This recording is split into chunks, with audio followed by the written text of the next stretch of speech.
to senseless youth violence.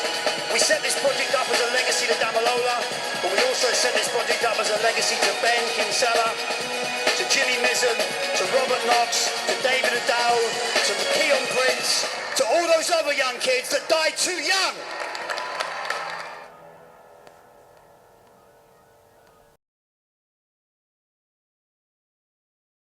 Well, when we came up with the idea for the Spirit of London Awards back in 2008,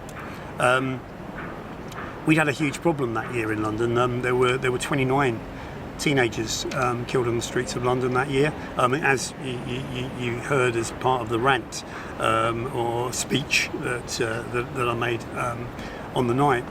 Now, of course, that was a huge problem, and huge problems in the world that I come from need big solutions, and so we thought that by staging a big event that told young people how much we cared for them, how special they were, because that's what we felt was a missing ingredient, is that there was plenty of noise being made about what young people shouldn't do, but maybe not as much noise being made about what maybe they should be doing.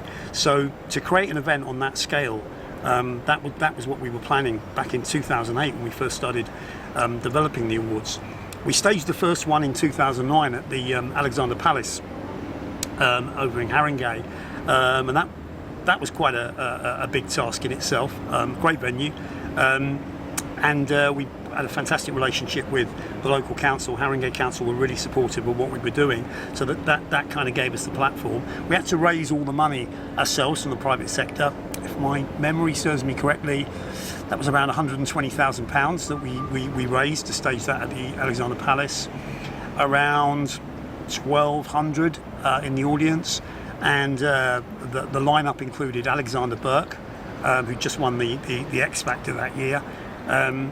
Diversity, who'd I always get this wrong, they didn't win Britain's Got Talent, of course, they came runners up to Susan Boyle, but they were fantastic, and having them involved was great. And then we had Lamar and Brooke Kinsella co-hosting the event. It was a fabulous event. Some amazing young people came through the awards and gave us our first intake of alumni, which was always what it was about.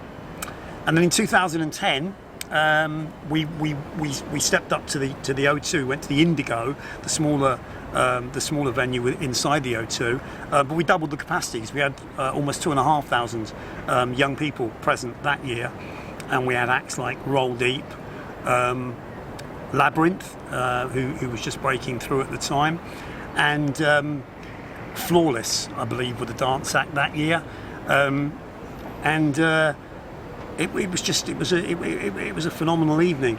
Danny Dyer was involved with Tasha Danvers, who'd been a bronze medalist at Beijing in 2008, and they put on a fantastic event, much the way that Lamar and Brooke Kinsella had done the previous year. And then, having staged the event, I think, again, that cost about £140,000 that we had to raise, all from the private sector, through corporate sponsorships, and very much kind of following the same model that the Brits and the Mobos follow, albeit it's a lot tougher to cover your costs when you're not dealing with celebrity and all the media that attracts, and what you're actually looking to try and deal with is young people. But we managed it, and we then got contacted by the Royal Albert Hall, and the Royal Albert Hall had one event that they give to charity every year, where although you've got big costs attached, and we had to find £250,000 that year to stage the event at the Royal Albert Hall in 2011. But I sent along Andre Campbell, who was one of the young people who I'd been working with from the outset, and who played a real fundamental role, along with Whitney and Richard Serenjogi. And anyway, they pitched for it. They won the pitch, and so we got to stage an event at the Royal Albert Hall, and that was stressful. A small organisation, Damalola Taylor Trust, who I was working with at the time, literally didn't have the infrastructure to pay a milk bill, let alone take on an event of that size. So it was quite daunting, but a phenomenal group of young people, and and fellow youth organisations and youth workers around London, they came in and supported us, and we worked very closely with just over my shoulder here. You see City Hall, Rebecca Palmer there, with who heads up the peer outreach team. They were very, very heavily involved, helping with the nominations process and making sure that we were getting some really good access to good stories of achievement. And yeah, we pulled the event together at the Royal Albert Hall. It was quite amazing. But everything that can go wrong when you put on an event at that stage tends to. And there'd been a few issues and a few altercations, and that's why I ended up having to step on the stage and say a few words at the end. Well, I first got involved with the Untitled Chapter Trust, doing some pro bono marketing support for them, looking to try and help them build some assets. Back in 2006, and the management team at that time, they were looking to do something at City Hall with the then Mayor of London, Ken Livingstone, and it was an event called Respect Your Life, Not a Knife. And so I got involved and I helped them pull an event together.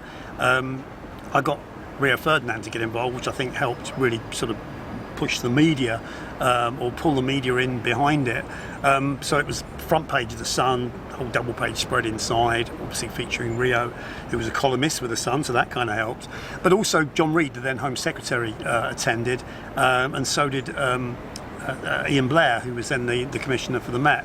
So along with Richard Taylor, Damalola's dad, it was quite a high-profile turnout, and the idea behind Respect Your Life, Not a Knife was to get young people to sign up to a pledge that they wouldn't carry a knife. It was quite a simple concept. But anyway, shortly after that, the Untitled Chapter Trust went off with the Home Office and looked at funding a project which they would roll out in schools across the UK, and I offered my support free of charge for that to bring the football industry behind it. It was clear that having sort of Rio Ferdinand involved had given quite a big impetus to it, so as a result of that, I reached out to the PFA, to the Football Association, to the Premier League, and to the England team. I think Kevin Keegan was the England team at the time, if I remember correctly. But anyway, I managed to get football unilaterally supporting it. And then shortly afterwards, it was getting funded, and then I got a call from the Home Office, which basically was along the lines of, Houston, we have a problem. And a year later, I found myself running the Untitled Chapter Trust. We'd completely restructured it. I'd had to bring in a whole new team of trustees, and I just figured that things needed to be done differently. And actually, I questioned why there was so much emphasis being put on knife crime back then, because for me, I felt that even then there were more kids that were carrying knives out of fear than were carrying knives out of any other reason, and I worried that if you kept on talking about knife crime, if you kept on talking it up, you'd get to a situation where more and more kids would be carrying knives rather than less and less. So I went back to the Home Office and said, I want to do things differently. I've kind of inherited the situation where I'm now running the trust. It doesn't have any funding. We've got to try and find our way through, and I think we need to start celebrating young people.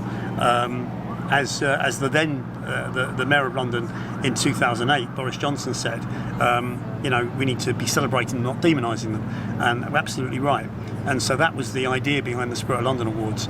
Put young people on a pedestal, and because they deserve to be there. These kids making the positive decisions. These kids that are making the way in life out of the toughest environments and quite challenging backgrounds.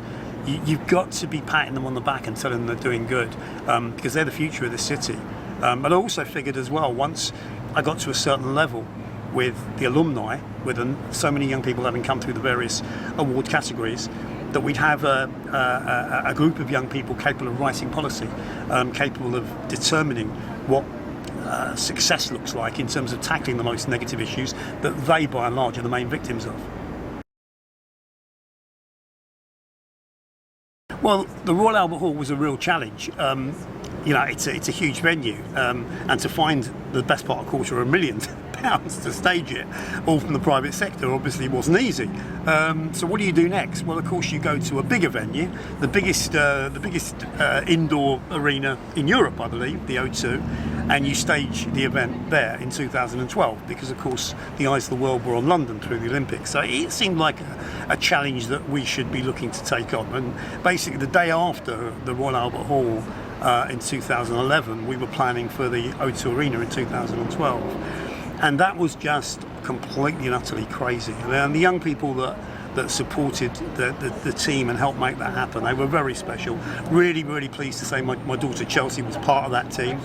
She'd been running the school roadshow, the Spirit of London School Roadshow, which went hand in glove with the awards. That's where the alumni go into schools and they tell their stories. And we had young people come through the awards that year, like Jermaine Jackman, pre-winning the Voice, which happened 2 years later in 2014. He came through our music category. But staging an event at that venue, I can't even begin to tell you how stressful it is. And the average age of our team was under 20, and we gave them 6 months training. So they had some accredited sort of BTEC training behind them, but nothing really prepares you to be thrown into the deep end of a 24/7 turn-round venue like the O2. You know, people won't believe this, I know, but there are no dressing rooms. You build the dressing rooms every 24 hours for when there is a new show. It is completely and utterly a shell. So when a half an hour before the show is kicking off, and you've got Labyrinth headlining with Chase and Status, you've got McFly, Stussy, Kanye King, who runs the Mobos. Kanye actually joined us for that event, and she said we had a better lineup that year than the Mobos. I think we had a better lineup than the Brits as well. And again, we had to find the best part, £250,000 to make it happen. But we did make it happen.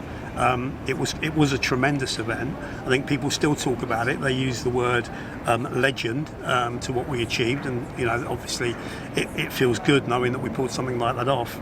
But it was tough. It was really, really, really tough.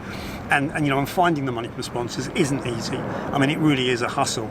But as I say, I had a team of young people around me, the likes of Whitney and the likes of Andre Campbell, and they were real stars. And they'd grown into it by then. They knew what was needed and what was demanded of them, and we pulled it off. Well, the school roadshow, I guess, at the end of the day, is the jewel in the crown of what the Spirit of London Awards is about. Young people from our first 2009 and 2010 intake, they sat down and scoped out what they thought a school roadshow would look like, something that would really appeal to them. And they designed it along the lines of the Graham Norton show. And in fact, they said the Graham Norton show meets the Jonathan Ross show. And I'm like, well, hang on. They said, well, look, it's like this, you know, when the celebrities go onto those shows, they're on there selling their latest CD or their latest film part or their latest book. What we want to be selling is inspiration, positive stories. And it's not that dissimilar, really, because all of our young people have got fantastic stories to tell. So I can't even begin to tell you how much pride I get from those school roadshows, because they don't mention anything negative, but they're scripted to make it really clear that this is about life choices. This is about taking the right path and not the wrong path. That is very easy to take. So a lot of our young people will have at one stage maybe been on that wrong path, but then found their way back. But the way they tell their stories in such a way as to entertain the young audience, because they understand that these kids don't just want to be lectured to. Their lives are tough enough as it is without, you know, people constantly coming in and wagging fingers at them. So it was just designed in such a way that it was just pure inspiration. And yeah, the school roadshow, it's the jewel in the crown of the Spirit of London Awards. The One Big Community project, well, you know, that came about shortly after we staged the event in 2012. We were planning on having a bit of a downtime. Obviously, running an event at the Royal Albert Hall and not even taking a break, going straight into running an event the following year at the O2, kind of took it out of us a little bit. But we had a school roadshow in early 2013 at Evelyn Grace Academy School in Brixton. And it was the first school roadshow that we'd done that was actually staged in the evening. And the reason they'd asked for us to do it in the evening because it was for young people that were at risk of being excluded.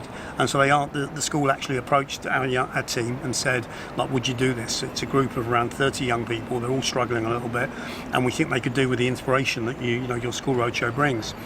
So I turned up around sort of 5:30, a little bit late, and had nothing to do with it. Young people running that themselves, and my daughter kind of had that on lock. And anyway, while I was standing at the school gate, because there was a security reception I had to get through, a young man with a school uniform on that I recognised as Archbishop Tennyson, which is a school just up the road. He was kind of tugging at my jersey. He said, "Mr. Trowsdale, your Spirit London Awards." And I said, yes. And he said, hi, I'm Jeremiah Emmanuel. I was shortlisted for the Young London Hero category. I'm on the panel tonight. So I remember thinking, oh my God, hang on, like this is a school, just there's some kind of turf war issues going on in the area between schools, and this is I didn't know what age he was. He looked about sort of 12, 13. He was actually 13. Anyway, he was on the panel, and when I walked in, immediately the team were like, "Don't worry, we've got this. He's fine." And sure enough, they brought him on to speak last, and there was a little bit of sort of sniggering. I was sat at the back with a couple of other observers, and there was a little bit of sort of nudging going on because he was wearing his school uniform from a rival school, and he was a bit younger than the audience as well. But he spoke really eloquently. He was the Deputy Youth Mayor of Lambeth, and he spoke about how he'd been taught from a very early age by the Nelson Mandela Children's Fund, who are one of our partners through the nominations process, to campaign, and the skills that are involved in building a campaign and structuring a campaign and running it through professionally, properly. And that campaign had been for a new school to be opened in the Brixton area because there weren't enough schools. Well, the kind of penny dropped even for me, And anyway, he got a major round of applause. Finished the school roadshow on a fantastic high, as they always tended to. And that was how I came to meet Jeremiah. About 2 weeks later, I got an email from him, which started quite wonderfully talking about. He thanked us for the experience of being shortlisted for a Spirit of London Awards, and said how fantastic he'd found being involved in the school roadshow. And I'm reading this and I'm feeling quite, uplifted by it. And then he said, and I wonder if you could help. One of my best friends got stabbed to death at the weekend, and it just hit me like a hammer blow. Reading that, I still, feel the impact of it now. And it kind of seemed that was a moment that the Spirit London Awards had been waiting for. I know as tragic as that sounds, because it gave us the opportunity to reach out to the alumni and say, look, who wants to come and see what you can do to help and support. And 2 weeks later, at an office in a charity office in Camberwell, Cambridge House, we had 25 young people sat around the table from the four corners of London. Some of them were already running, social impact charities, organisations. They were engaged, helping and supporting, the young people themselves, even though they were only, of very tender years. And they came up with the One Big Community project. So, founded by Jeremiah, supported by fellow members of the Spirit London Awards alumni. We threw everything into that. And it was all about listening. Young people, I think for far too long, had been spoken to but not really spoken with. And we heard about, youth-led projects, but actually it was more led youth. It was tick box exercises that were created by very clever academic people from within the establishment that kind of were asking the questions they felt needed to be asked. What we wanted to do was listen to young people. That's what this group of young people felt was needed. Listen to what young people are saying. And what they felt was that, what was coming out more and more through those early workshop sessions that they did was that violence was becoming normalised in their lives. They started talking about trauma. I'd heard, what Whitney's not that young now. She'll whack me when she hears this, but I'd heard Whitney Isles talking about the need for trauma-informed, best practice years previous when I first got involved with her. I think from the age of 15, 16, she was working in and around that area of expertise, but it wasn't something that you were hearing too much of from the bigger organisations, and so that that became a really common theme, was the fact that there was trauma in their communities. When young people were experiencing what Jeremiah had experienced, there was nobody there picking up the pieces for them. You know, there were families, there were classmates who were going back to school the following day, and it wasn't even really being discussed. You know, how emotionally that was starting to affect the young people of London seemed to be going over the heads of the establishment. So One Big Community was a project that dug really, really deep into looking at what the problems really were. We worked with the Mayor's Peer Outreach team at City Hall, and you know, they're a phenomenal group of young people, a group of 30 young people that worked there with Rebecca. And they supported us. They gave us the mayoral chamber to use when we staged a debate. We brought in people like David Cohen, the campaigns director of the Evening Standard. We had, you know, one of the guy called Kevin Southworth, who was head of Trident at the time. Sean Bailey, who was an advisor to David Cameron on youth policy. You know, it was quite a mix. Tim Campbell, who was Boris Johnson's apprenticeship czar, who'd won The Apprentice TV show. I think he was one of the first winners. It was quite an illuminating panel of adults. But in the audience, they were facing 400 young people who had a lot of questions to ask of them. And that's quite, I think, you know, you'll see the video of that. And, you know, that was very potent.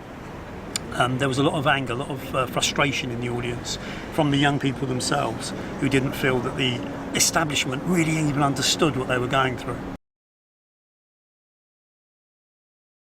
What really happened with the One Big Community project is, because the young people themselves were truly leading, and they were doing very innovational things, they did an online debate, one big debate, to actually launch it, and there was something like 30,000 that actually engaged across social media, on Twitter and Instagram and Facebook, and we took over a school with 150 young people that came from all four corners of London.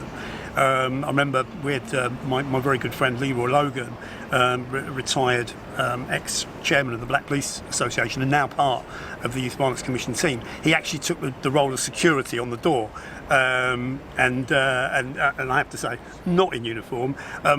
But a lot of these young people, they were coming in from different areas of London.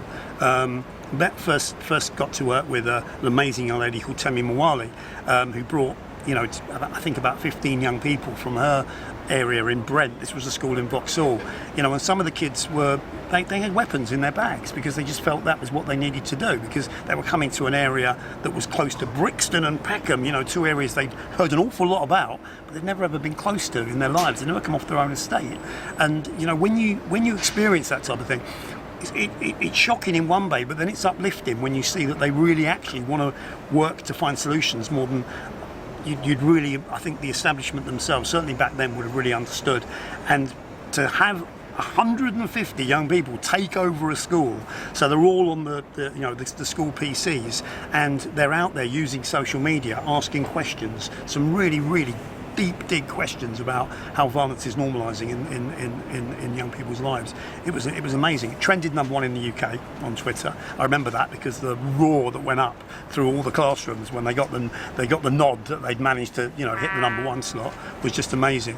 But an awful lot of data was picked up from that, and a lot of data was picked up from all the events that we ran. So along the way, we'd met with a lot of people. Jeremiah's local MP, Chuka Umaga, he'd taken an interest early doors. I was called in for a meeting in Parliament by Vicky Foxcroft, who was she was new MP at the time in Deptford, but she'd already lost 2 young people after having become an MP. And we talked through the issues and we talked through the problems, and she wanted to know how she could support what I was doing, and then she arranged for there to be a debate in Parliament on youth violence. There'd never been a debate on the main floor of Parliament before, and even more so than that, Vicky was so up for the idea of what we were doing in really, really working with young people, and listening to their views, and that was very much, you know, the cloth that she was cut from as well. And so she arranged for a group of young people to come in and talk with some of her fellow Labour MPs. It was David Lammy actually, and Chuka Umaga and Vicky, and so Whitney Isles, Temi Mwali and Jermaine Jackman came in and joined the MPs for an hour session before they went onto the main floor. So they literally listened to what they were being told by young people who were out there, activists working within their communities, and they kind of went in and quoted them verbatim. So I almost think it's true to say that young people won that debate as much as Chucker and David got most of the credit for it. But about 2 weeks later, I get a call from Vicky, and she says, "Okay, we're gonna run a commission. Now, do you want the good news or the bad news?" And I'm like, it's a national commission. Okay, we had a big problem in London we were kind of looking to solve, and now we're going to be working on a project that's going to look at trying to tackle it nationally.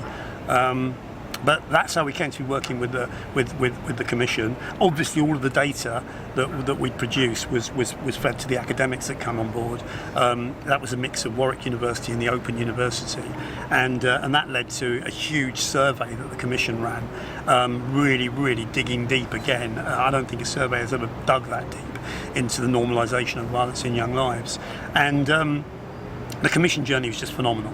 I mean, I have to say, working with Vicky has been a fantastic experience because, she's so passionate about this and she's been so committed.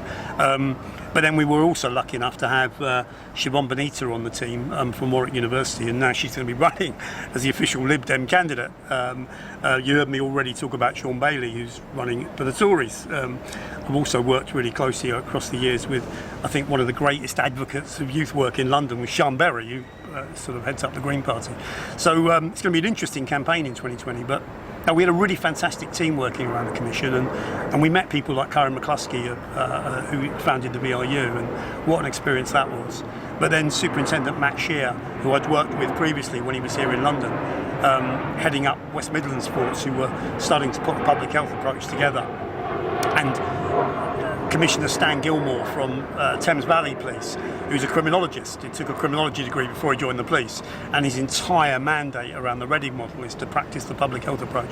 So we created a huge network with that commission, and I think we took some best practice, evidence from some really successful, test case studies around the UK, and we produced a really compelling piece of work, one I think we can all be really proud of. Well, I think all of us on the Parliamentary Commission team were kind of shocked, but obviously in a nice way, of course, when within a couple of months of producing our interim report, the Mayor of London had said that he would actually set up a similar violence reduction unit in London to that had been so successful in Scotland. And then we had the government, and Home Secretary Sajid Javid, say that they were going to start looking at treating violence like a disease. Well, those were two of the top line recommendations from the report. I mean, obviously the report was looking at digging much deeper into issues that have a huge impact and effect on the causes of why the violence has escalated. But yeah, that kind of took us aback. I don't think a parliamentary commission has ever achieved so much in such a short space of time around policy with an interim report. So what next? Well, we have a final report that we need to produce. We've kind of upgraded the team. We've got professionals, Duncan Bew, who specialises in health, from King's College, head of their trauma unit at King's College Hospital. Leroy Logan got his MBE for being the top police officer at the London Olympics in 2012, founded the Black Police Federation, absolute ambassador for youth work, has done fantastic work with Voyage, which is his charity that he chairs. So he really gets the public health approach. And then we've got Alex Atherton, a head teacher who's taught at some of the toughest schools in London, and also one of the biggest VRUs.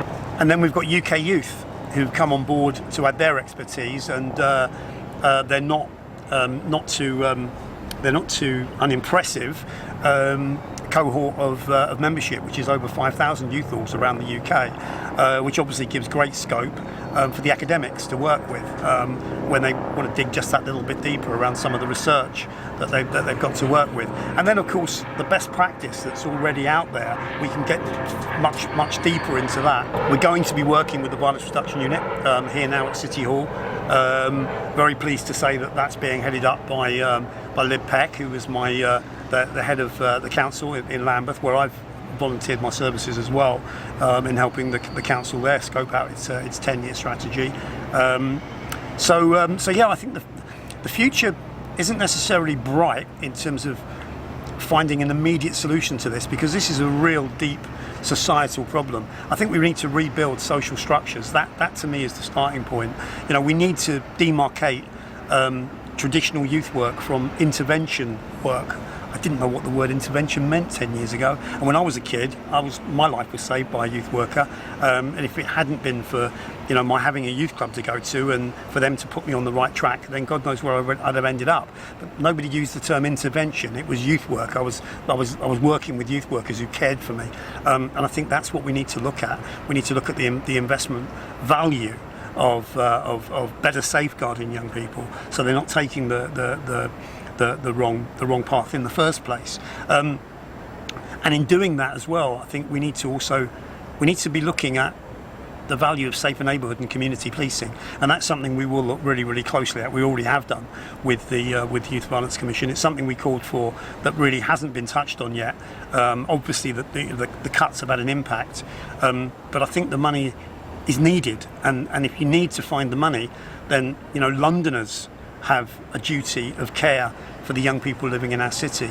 The 20th anniversary of the Damalola Taylor Trust next year. It's also the 20th anniversary of London having a mayor. City Hall opened in 2002. We're obviously I'm going to support the Damalola Taylor Trust. I still have been helping with their memorial lecture event every year. And last year, just around the corner from City Hall actually, we had Karen McCluskey and John Carmichael, the two co-founders of the VRU, and also Niven Rennie, the current director, came down and spoke along with Vicky. So the Youth Violence Commission is going to be supporting the Damalola Taylor Trust into its 20th anniversary. We're working with some of the big organisations like Safer London, and we'll be having a memorial service at Southwark Cathedral on the 27th of November 2020. I'd imagine that all the living Prime Ministers since 2000 will be there, along with all of the mayors. And we'd like to run a peace campaign from the 27th of November this year that runs through for 12 months, that we can look to try and help bring people together through. And we certainly want to support the Violence Reduction Unit, as I say, at City Hall. And then we want to relaunch the Spirit of London Awards. I think it's time. I've got an amazing alumni of young people out there, almost 150 strong, you know, and some of them now are very seasoned professionals in a whole range of different fields. And, you know, they're on at me on a regular basis. When are we going to get the show back on the road? It's a big, big task. I always said that it's one that should be shared by the whole of London. It should be owned by the whole of London. The Spirit of London shouldn't be owned by any given one charity. So we've now set up the Solar Foundation. It's a charity whose trustees are coming through from the alumni and several parents of the alumni. And its sole purpose will be to get the school roadshow up and running again and bring together a cohort of organisations that want to share in the success that comes from telling young Londoners they're wonderful, because they are. I've promised Richard Taylor that, as I did with the Spirit of London Awards, and as I did with the People's March Against Knife Crime in 2008, and as I did with the 8th anniversary memorial service that we staged at Southwark Cathedral, the 20th anniversary will be a huge, huge peace initiative. It won't just be a one-off memorial service. It will be an event, and will involve as many organisations as we can. So we want to use it to galvanise the sector, bring as many people behind it as possible, share it. You know, Damalola's memory is one that I think, you know, the UK holds dear to its heart. You know, wrong place, wrong time, outside Peckham Library, November the 27th, 2000. You know, when it happened, it hit the front pages of just about every single news agency everywhere in the world. It shocked the world that a young person could be killed in the streets of London. How did it come to pass that we're where we're at 20 years later? And I think we'll be asking that question, but more importantly, we'll be saying, you know, if we all share in this momentum that treating violence as a disease gives us, that it really is the responsibility of all of us to step up and say, you know, if it takes a village to raise a child, surely a city can keep those children safe. So let's all share in that responsibility. We want to work with organisations that have been divided by competition around funding, the narrative of Brexit.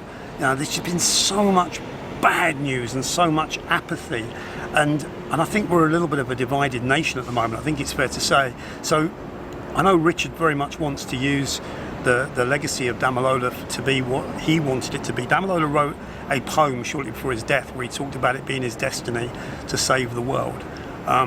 He sadly never got to fulfill his destiny in his own lifetime, but if we can do something around the 20th anniversary of his death that brings people together, that unifies people, brings organisations like Love Music, Hate Racism in, who I'm also working for as an ambassador, then that's what we'll do. We'll stage a really spectacular event, and we'll look to bring the whole of London together behind it. As is always the way with the way that we do things, we'll obviously have a young advisory group coming together to help scope out what the 20th anniversary is really going to look like, what a peace event might look like, and we will look to engage London at large. But the young people themselves are going to have to figure out what that looks like, because that's the way we work. And so we'll have something on the Damalola Taylor Trust website, as well as the Spirit of London website, and we will give people the chance to be engaged. So watch this space, basically.